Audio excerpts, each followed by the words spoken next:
പ്രാദേശിക വാർത്തകൾ വായിക്കുന്നത് അനിൽചന്ദ്രൻ. പ്രധാന വാർത്തകൾ. പ്രധാനമന്ത്രി നരേന്ദ്രമോദിയുടെ ഒരു ദിവസത്തെ ഒഡീഷ സന്ദർശനം ഇന്ന്. രാജ്യത്തെ 97,500-ലധികം മൊബൈൽ 4G ടവറുകൾ ചടങ്ങിൽ പ്രധാനമന്ത്രി കമ്മീഷൻ ചെയ്യും. തപാൽ വകുപ്പ് സ്പീഡ് പോസ്റ്റ് നിരക്കുകൾ പുതുക്കി. വടക്കൻ ജില്ലകളിൽ ശക്തമായ മഴയ്ക്ക് സാധ്യത. 4 ജില്ലകളിൽ ഇന്ന് ഓറഞ്ച് ജാഗ്രത. ബിജെപി സംസ്ഥാന സമിതി യോഗം ഇന്ന് കൊല്ലത്ത് ചേരും. 12ാമത് ലോക പാരാ അത്ലറ്റിക്സ് ചാമ്പ്യൻഷിപ്പിന് ഇന്ന് തുടക്കമാകും. വാർത്തകൾ വിശദമായി. പ്രധാനമന്ത്രി നരേന്ദ്രമോദിയുടെ ഒരു ദിവസത്തെ ഒഡീഷ സന്ദർശനം ഇന്ന്. ചെർസുഗുഡയിൽ 60,000 കോടിയിലേറെ രൂപയുടെ വികസന പദ്ധതികൾക്ക് പ്രധാനമന്ത്രി തുടക്കമിടും. രാജ്യത്തെ 97,500-ലധികം മൊബൈൽ 4G ടവറുകൾ പ്രധാനമന്ത്രി കമ്മീഷൻ ചെയ്യും. പുതിയ റെയിൽവേ പദ്ധതികൾക്ക് തുടക്കം കുറിക്കുന്ന പ്രധാനമന്ത്രി ഒഡീഷയിലെ ബർഹാംപൂരിനും ഗുജറാത്തിലെ സൂറത്തിലെ ഉധനയ്ക്കും ഇടയിലുള്ള അമൃത് ഭാരത് എക്സ്പ്രസും ഫ്ളാഗ് ഓഫ് ചെയ്യും.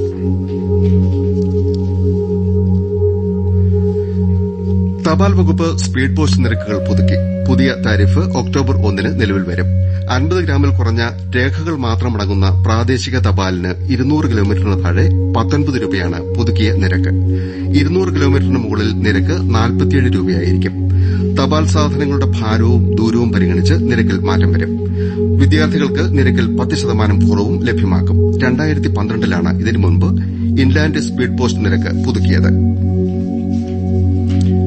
സിബിഎസ്ഇ 10-12 ക്ലാസുകളിൽ സ്കൂൾ എഡ്യൂക്കേഷൻ ബോർഡുകൾ നൽകുന്ന സർട്ടിഫിക്കറ്റുകൾക്ക് തുല്യതാ സർട്ടിഫിക്കറ്റ് നൽകുന്ന ചുമതല എൻസിഇആർടിയെ ഏൽപ്പിച്ചു. നേരത്തെ ഇന്ത്യൻ യൂണിവേഴ്സിറ്റീസ് അസോസിയേഷനായിരുന്നു തുല്യതാ സർട്ടിഫിക്കറ്റ് നൽകുന്നതിന്റെ ചുമതല. വിദ്യാർത്ഥികൾക്ക് ഉപരിപഠനത്തിനും ഗവൺമെന്റ് മേഖലയിലെ ജോലികൾക്കും അഖിലേന്ത്യാ തലത്തിൽ ഈ സർട്ടിഫിക്കറ്റ് അവസരം നൽകും. ഈ മാസം 6-നാണ് കേന്ദ്ര വിദ്യാഭ്യാസ മന്ത്രാലയം പുതിയ വിജ്ഞാപനം പുറപ്പെടുവിച്ചത്. ആൻഡമാൻ സമുദ്ര തട മേഖലയിൽ വൻതോതിൽ പ്രകൃതിവാതക ശേഖരം കണ്ടെത്തിയതായി കേന്ദ്രമന്ത്രി ഹർദീപ് സിംഗ് പുരി അറിയിച്ചു. ശ്രീവിജയപുരം 2 എണ്ണക്കിണറിനടുത്ത് തീരത്തുനിന്ന് 17 കിലോമീറ്റർ അകലെയാണ് ശേഖരം കണ്ടെത്തിയതെന്ന് അദ്ദേഹം സാമൂഹ്യമാധ്യമ പോസ്റ്റിൽ കുറിച്ചു. ഇതിന്റെ വിശദാംശങ്ങളും സാധ്യതകളും പരിശോധിച്ചു വരികയാണെന്നും ഏതാനും മാസങ്ങൾക്കകം വിവരങ്ങൾ പൂർണ്ണമായി ലഭ്യമാകുമെന്നും ഹർദീപ് സിംഗ് പുരി കുറിച്ചു. സ്റ്റാഫ് സെലക്ഷൻ കമ്മീഷന്റെ കമ്പൈൻഡ് ഗ്രാജുവേറ്റ് ലെവൽ പരീക്ഷയുടെ 1ാം ഘട്ടം പൂർത്തിയായി. 15 ദിവസത്തിനിടെ 255 കേന്ദ്രങ്ങളിലായി നടത്തിയ പരീക്ഷയിൽ 13.5 ലക്ഷത്തിലേറെ ഉദ്യോഗാർത്ഥികൾ പങ്കെടുത്തതായി പേഴ്സണൽ മന്ത്രാലയം അറിയിച്ചു. ഇന്ത്യയുടെ പരോക്ഷ നികുതി സമ്പ്രദായം ലളിതമാക്കുന്നതിന് ഒരു സുപ്രധാന ചുവടുവയ്പ്പാണ് വരും തലമുറ ജിഎസ്ടി പരിഷ്കാരങ്ങൾ.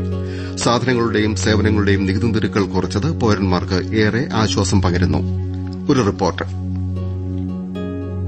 ടൂറിസത്തെയും പൊതുഗതാഗതത്തെയും കൂടുതൽ ചെലവ് കുറഞ്ഞതാക്കാനും പ്രധാന മേഖലകളിൽ നിക്ഷേപവും തൊഴിലവസരങ്ങളും സൃഷ്ടിക്കാനും ലക്ഷ്യമിട്ടാണ് ഈ മേഖലയിൽ ഗവൺമെന്റ് ജിഎസ്ടി ഇളവുകൾ പ്രഖ്യാപിച്ചത്. ഒരു രാത്രിക്ക് 7,500 രൂപയിൽ താഴെ വാടക ഈടാക്കുന്ന ഹോട്ടൽ മുറികളുടെ ജിഎസ്ടി 12% നിന്ന് 5% കുറച്ചത് മധ്യവർഗ ബജറ്റ് യാത്രക്കാർക്ക് ഏറെ പ്രയോജനം ചെയ്യും. ആഭ്യന്തര ടൂറിസം വർദ്ധിപ്പിക്കാനും അന്താരാഷ്ട്ര സന്ദർശകരെ രാജ്യത്തേക്ക് ആകർഷിക്കാനും ഇത് വഴിയൊരുക്കുമെന്ന് പ്രതീക്ഷിക്കുന്നു. പൈതൃക ടൂറിസം, ഹോം സ്റ്റേകൾ, ഇക്കോ ടൂറിസം സർക്യൂട്ടുകൾ എന്നിവയുടെ വളർച്ചയെ ജിഎസ്ടി ഇളവ് സഹായിക്കും. ഇതോടൊപ്പം ഇക്കോണമി ക്ലാസ് വിമാനയാത്രയുടെ നിരക്ക് 5% നിലനിർത്തിയതും ടൂറിസ്റ്റുകൾക്ക് ആശ്വാസകരമാണ്. സ്വാതന്ത്ര്യസമരത്തിൽ ത്യാഗത്തിന്റെ ചരിത്രം സൃഷ്ടിച്ചവർക്കും രാജ്യസ്നേഹത്തിന് പ്രചോദനമായി മാറിയവർക്കും വേണ്ടി നിർമ്മിച്ച സ്മാരകങ്ങളിലൂടെ ഇന്ത്യയുടെ കാലാതീതമായ പൈതൃകത്തെയും വീരന്മാരെയും കേന്ദ്ര ഗവൺമെന്റ് ആദരിച്ചു വരികയാണ്.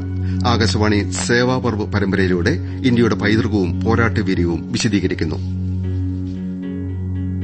സ്വാതന്ത്ര്യസമര സേനാനികളുടെയും ചിന്തകരുടെയും പൈതൃക സംരക്ഷകരുടെയും ത്യാഗത്തിന്റെയും കാഴ്ചപ്പാടുകളുടെയും കാര്യത്തിലാണ് ഒരു രാഷ്ട്രം നിർമ്മിക്കപ്പെടുന്നത്. നരേന്ദ്രമോദി ഗവൺമെന്റ് ഇന്ത്യയുടെ കാലാതീതമായ പൈതൃകത്തെയും സ്വാതന്ത്ര്യസമര പോരാട്ടത്തിൽ പങ്കെടുത്ത ധീരന്മാരെയും പ്രതീകാത്മക സ്മാരകങ്ങളിലൂടെയും ദേശീയ അഭിമാന ചിഹ്നങ്ങളിലൂടെയും അനുസ്മരിച്ചു. പ്രധാനമന്ത്രി മോദിയുടെ കീഴിൽ സ്മാരകങ്ങൾ പുനരുജ്ജീവിപ്പിക്കുകയും പുതിയവ നിർമ്മിക്കുകയും ചെയ്തിട്ടുണ്ട്. ന്യൂഡൽഹിയിലെ ദേശീയ യുദ്ധസ്മാരകം സൈനികരുടെ ധൈര്യത്തിനും ത്യാഗത്തിനും നൽകുന്ന പ്രൌഢമായ ആദരവാണ്. അമൃത്സറിലെ പുതുക്കിപ്പണിത ജാലിയൻ വാലാബാഗ് സ്മാരകം സ്വാതന്ത്ര്യ സമരത്തിലെ ഏറ്റവും ഇരുണ്ടതും എന്നാൽ നിർണായകവുമായ അധ്യായങ്ങളിലൊന്നിന്റെ ഓർമ്മകൾ നിലനിർത്തുന്നു. തീൻമൂർത്തി എസ്റ്റേറ്റിലെ പ്രധാനമന്ത്രി സംഗ്രഹാലയം സ്വാതന്ത്ര്യാനന്തരം രാജ്യത്തെ നയിച്ച പ്രധാനമന്ത്രിമാരുടെ യാത്രകൾ വിവരിക്കുന്നതാണ്. നാഷണൽ പോലീസ് മെമ്മോറിയൽ പോലീസ് ഉദ്യോഗസ്ഥരുടെ ധീരതയ്ക്ക് അഭിവാദ്യമർപ്പിക്കുന്നു. രാജ്യത്തുടനീളം നിർമ്മിച്ച ട്രൈബൽ ഫ്രീഡം ഫൈറ്റർ മ്യൂസിയങ്ങൾ ശ്രദ്ധിക്കപ്പെടാതെ പോയ ആദിവാസി വീരന്മാർക്ക് അർഹമായ അംഗീകാരം നൽകുന്നതാണ്. ഈ സ്മാരകങ്ങളെല്ലാം കല്ലിലും ഉരുക്കിലും പണിത വെറും നിർമ്മിതികൾ മാത്രമല്ല, ഭൂതകാലത്തെയും ഭാവിയെയും ബന്ധിപ്പിക്കുന്ന ജീവസുറ്റ പാലങ്ങളാണ്. റാന്നി പെരുന്നാട് കണ്ണനുമൺ സ്വദേശിക്ക് അമേബിക് മസ്തിഷ്ക ജ്വരം സ്ഥിരീകരിച്ചതോടെ പത്തനംതിട്ട ജില്ലയിൽ ആരോഗ്യവകുപ്പ് ഊർജിത നടപടികൾ സ്വീകരിച്ചു. രോഗിയുടെ വീട്ടിലെയും പണിസ്ഥലത്തെയും വെള്ളത്തിന്റെ സാമ്പിളുകൾ ശേഖരിച്ച് പരിശോധനയ്ക്ക് അയച്ചു. പത്തനംതിട്ട ജില്ലയിൽ ആദ്യമായാണ് അമീബിക് രോഗം റിപ്പോർട്ട് ചെയ്യുന്നത്. പ്രാദേശിക വാർത്തകളാണ് കേൾക്കുന്നത്. സംസ്ഥാനത്ത് വടക്കൻ ജില്ലകളിൽ ഇന്ന് അതിശക്തമായ മഴയ്ക്ക് സാധ്യതയുണ്ടെന്ന് കേന്ദ്ര കാലാവസ്ഥാ വകുപ്പ് അറിയിച്ചു. കോഴിക്കോട്, വയനാട്, കണ്ണൂർ, കാസർകോട് ജില്ലകളിൽ തീവ്ര മഴ സാധ്യത മുൻനിർത്തി ഓറഞ്ച് ജാഗ്രത നൽകി. എറണാകുളം, ഇടുക്കി, തൃശൂർ, പാലക്കാട്, മലപ്പുറം ജില്ലകളിൽ മഞ്ഞ ജാഗ്രതയും നൽകിയിട്ടുണ്ട്. കേരള, കർണാടക, ലക്ഷദ്വീപ് തീരങ്ങളിൽ ഇന്നും നാളെയും മീൻപിടുത്തത്തിന് വിലക്കേർപ്പെടുത്തി. ബിജെപി സംസ്ഥാന സമിതി യോഗം ഇന്ന് കൊല്ലത്ത് ചേരും. പാർട്ടി ദേശീയ അധ്യക്ഷൻ ജെ പി നദ്ദ ഉദ്ഘാടനം ചെയ്യും. മുതിർന്ന നേതാക്കൾക്ക് പുറമെ 400ഓളം പ്രതിനിധികളും യോഗത്തിൽ പങ്കെടുക്കും.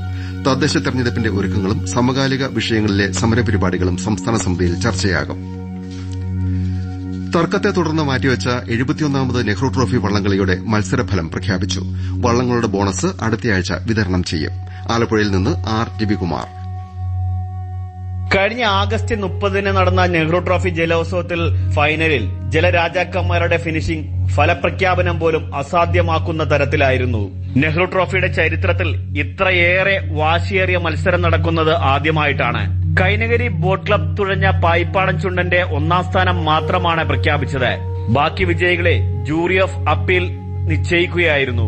2ാം സ്ഥാനം പുന്നമട ബോട്ട് ക്ലബിന്റെ നടുഭാഗം ചുണ്ടനും 3ാം സ്ഥാനം പള്ളാത്തുരുത്തി ബോട്ട് ക്ലബിന്റെ മേൽപ്പാടൻ ചുണ്ടനും നൽകി.